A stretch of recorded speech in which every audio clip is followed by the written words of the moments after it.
One MMA, and I have on today Lisa Insane Blaine, who's coming off her fresh professional women's MMA debut for Premier FC this past June, Premier FC 23. Lisa made her pro debut, actually coming off, I think, a 7 or 8 second knockout in her last amateur fight. Lisa, welcome to the show, and great to have you on. How are you? I'm feeling great, Steve. Thank you for having me. I appreciate it. Thank you so much. I'm doing good. Yeah, so let's talk about you. Like, 2 knockouts, your last AMI fight, your first professional fight, debuting. You're from Ultimate MMA, a big school out in Connecticut where you are from, and they have a lot of a lot of pros and a lot of AMIs fighting around there. A lot of jiu-jitsu champions. Let's talk about what you've been doing, how you got to this MMA world. Actually, I'm a huge fan of the sport, so I decided to get into it myself. It took me a while because I know it costs money to actually get it, but when I finally did do it, not only did I enjoy it, Steve, honestly, training ended up saving my life. I was getting into a lot of trouble. So, yeah, it actually ended up saving my life. I don't want to get into much detail about that. Now, did you start out with Ultimate MMA? How old were you when you actually started training? In school, I was actually on the track team. I ran marathons, although I've been running my whole life. I actually started training, Steve, when I was 34 years old. Okay. A lot of people don't know my age. I'm 38 now. So I started when I was 34. I had no type of fight experience whatsoever, and I do not count street fighting. I count. Yeah, so anyone, male or female, is never too late. I started when I was 34, and look where I am now. My goal when I first started training was to just have one pro fight or one MMA fight, and I never thought I would end up being pro 4 years later. So, again, I started in my mid-30s, and here I am now. I don't know how far I'm going to go with this. I have no idea. I'm just going to go as far as my body will take me. Well, that's great, Lisa. I mean, the way you talk is a lot like a lot of fighters that I'm interviewing nowadays. With did they were some kind of athlete in school or college and never did any martial arts at all, but later in their careers, they either joined a gym or their buddies or friends were doing it, and they said let me go train with them. And actually, that athleticism kind of pays off because you start picking up things a little faster than the ordinary person, and then, boom, you're fighting your first AMA fight like you do, you know what I mean? So it's never too late, just like you said. And the woman that you fought in your professional debut, Tammy Warwick, she's in her late 40s or mid 40s, I want to say, and it's same thing with her. And you guys put on a hell of a friggin' fight that night, also. Oh my gosh, Tammy! I admire her so much to do what she does at her age. We met, and she said, "I heard you're in your 30s." I told her I'm 38. She said, "I'm 48." Yeah. And she looks freaking phenomenal. Yeah. Awesome. So I admire her. So yeah, us going out there doing what we do at our age, and let's face it, this is not a sport for, people our ages. We're not exactly spring chickens doing this, but I admire her, and it was an honor stepping in that cage with her. Yeah, and Premier puts on a great card. It was great having women, especially pro women, fighting and going deep into the card and putting on a show. I mean, that was one of the, if not the fight of the night, one of the top 2 fights of the night, because you had the crowd going. Of course, women, we don't get many women MMA fights, and when it does happen deep in the card, when the crowd's really roaring, it's a special thing for fans to see. Absolutely.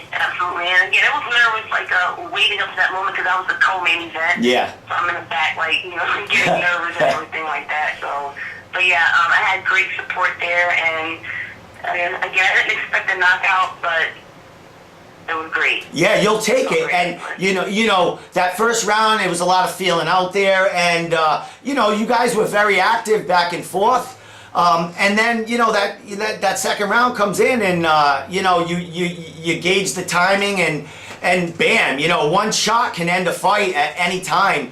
And let's talk about that. Like, what is? I mean, I know you. I think I seen online that you actually went to one of your first Brazil jiu-jitsu competitions. Is that correct? Yes. So, Yes. all right. So you're basically you started like as a striking when you picked up the MMA, or was it? Did you learn everything at once, but now you want to kind of venture into the BJJ aspect? You know, it's funny that when I first started training, when I was 34, BJJ was the first thing I was interested in. That's the first class that I started. I started off with grappling, but for some reason, striking just came more natural to me. For some reason, Yeah. it was just more natural. Yeah, so, you know, I started striking. I had my first smoker. I think I did like 6 smokers, Muay Thai, before I even had my first MMA fight. And with that last 7-second knockout, now everyone's expecting me to knock out girls, the pressure, whatever. But when that last pro fight, I was just pacing myself. I was trying to fill myself out. I actually tried to take her down that first round, which obviously didn't work out too well. But then going into the second round, I went back to my roots. Okay, let me just stand and bang with this girl because that's what I love to do and that's what I do best. I paced myself, timed it, and boom, there it is. Exactly. You explained that fight perfectly right there. I mean, and you know, Tammy comes from a big jiu-jitsu school in New York. So I mean, she's a jiu-jitsu. She practices a lot in the in the grappling field. So you did have a lot of you did kind of neutralize her attack there to keep it standing. To keep it standing where you actually did your work and you know. It's great of you to, venture into the BJJ world again, because you do have, you do kind of have a little defense there, and it's nice that once you hit the ground, you're gonna have some tools there also. Yeah, again, like I did that last grappling match. The thing is, there were no women in my weight class in that last competition I was in, so I actually had to move up a weight class. Okay. I did lose that first round, but it was a great experience. But I am trying to improve my grappling. I'm trying to be a great all-around fighter. And I do know my coach, he has something planned for me, and I'm just trying to work on my grappling right now. But striking will always be my first love. Well, you do come from a big jiu-jitsu school also. You got Marissa Spider Monkey Blanchard there. I do believe is Harrison Adamo there too? I'm sorry, who? Harrison, does he train out of there too? Harrison? Oh, yeah. And a bit, all right, a big time wrestler there. So and then you got Andrew, your coach. A lot of killers there. So you do have a lot of people to help you in your, your BJJ game. So you're in good hands there. Absolutely. I did switch schools within my career. This is actually the 3rd school that I've been to.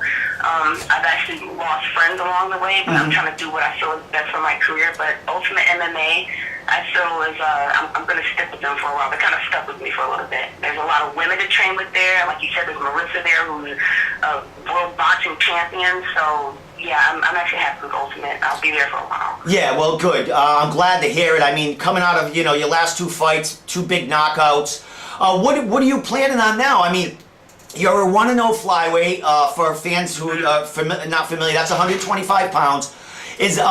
So you're 1-0. Are you? What are you doing now? Are you in talks? Are you just waiting for an opportunity? What's going on? I've had so many opportunities to find my way since the last 2 knockouts, Steve. It's ridiculous. It's ridiculous. The offers are flying in. I swear they are. But the thing is I trust my coach. He's a seasoned MMA fighter. I'm just trusting his opinion. I can't say anything right now. That's fine. He does have plans for me. Excellent. And I'm just trusting his judgment. So right now I'm just training. You keep going the way you're going, Lisa. I mean, you're gonna have a lot of people, watching you, and it's great for New England, and it's great for Ultimate MMA, coming out of that great school, and another woman MMA, potential star on the rise here. Showing the kids how it's done, that it's never too late.